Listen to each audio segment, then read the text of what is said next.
It's now just on 2 months since Covid-19 really began to hit businesses in Australia. The speed with which events have unfolded has been unprecedented in Australian business history.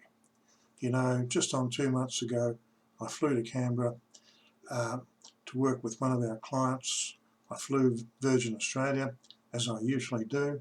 This is something that I've been doing once a month for about the last 5 years. I went into the lounge in Melbourne. It was full, people going about their business, holiday makers. I went to Canberra, worked with our client for 2 days, then came back, stopped at the Virgin Lounge in Canberra on the way back. It wasn't full, but it was certainly fairly busy. Now, lounges, all Virgin Australia lounges are closed, the airline's in administration, and its future's uncertain. About a month and a half ago, the board and executive team of Virgin Australia announced that they were going to take a 15% pay cut. With $7 billion of debt and the airline not flying, it doesn't seem to have made much difference. Administration was almost a certainty. Now, this scenario is being played out in lots of businesses across Australia and indeed throughout the world. And what the corporate landscape is going to look like in 6 or 12 months, who knows? All businesses and companies have been impacted in one way or another, some less dramatically than others. If you're in banking, fast-moving consumer goods, mining, utilities and some others, you'll probably be okay with some adjustments and a little bit of belt tightening.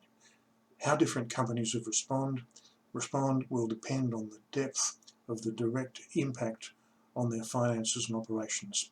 Anyhow, I'd like to share some insights with you on how you might navigate in this changeable environment. Singapore talks about staying 2 steps ahead on all fronts. This is really important, although Singapore itself has had a bit of a setback on that. On the 13th of April, McKinsey & Company released their latest briefing, Global Health and Crisis Response.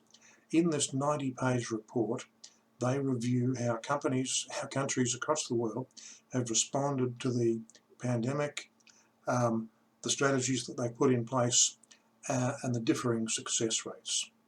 From a business perspective, they spend the second half of the report talking about how different industries have been impacted. Impacted like the airline sector, we just talked about, aircraft manufacturing, tourism, universities, how they're impacted and what actions they're taking. I'm going to put this link to this report on the screen so you can have a look at it yourself. It's worthwhile reading and I'd recommend it. McKinsey suggests that if your organisation is significantly impacted, then you need to bring together your best and brightest into what they call a nerve centre. Now, I prefer the term strategic navigation centre because that's what it's all about. Navigating your way through this situation. Right now, you need leadership, intellectual horsepower and creativity. If you've got gaps, bring in specialists. You might just get a good deal at the moment. You need to divide your strategic navigation centre into teams. How many and what their focus is will vary between organisations. You might have an operational continuity team.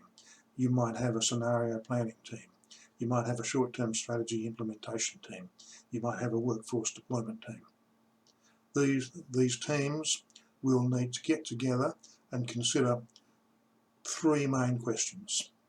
Number 1, how are the risks to your business shifting?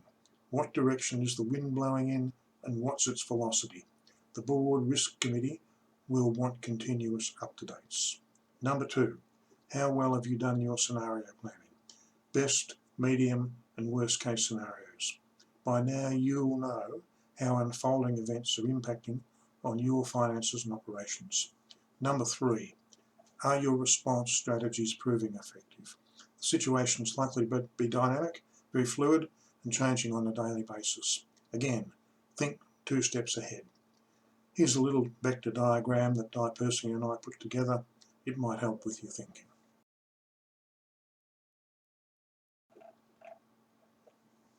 Navigating through these challenges is not easy. Having the right leadership and people makes a huge difference. And you'll need to keep the board up to date. You can use a scoreboard to track where you're at and report to the board. Here's an example of a generic scoreboard with some dynamic tracking. It might look something like this.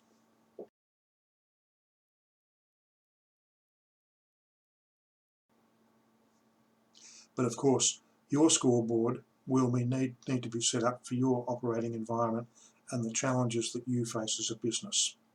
But there's nothing like visual representation to keep your board informed about how you're going.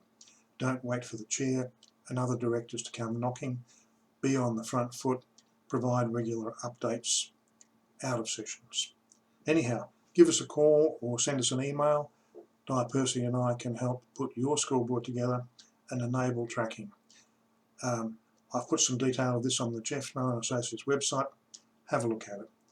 In the next video, I'm going to talk about the vexed question of executive and board remuneration. We've heard a lot about companies and government entities move to implement freezes or reductions. Some are deferring the annual review. Now, this is a decision that's not to be taken lightly. We've developed some criteria. I'll talk to you about that in the next video. Thank you.